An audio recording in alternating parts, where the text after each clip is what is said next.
Governor Kim Reynolds got in a helicopter and flew over flooded northwest Iowa communities today to get a first-hand look at that flooding.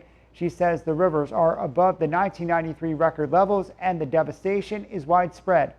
Reynolds says she is committing the full resources of the state and working with the federal government to help Iowans recover from the flooding. She has issued a disaster emergency proclamation for 21 counties and says she plans to request an expedited presidential disaster declaration.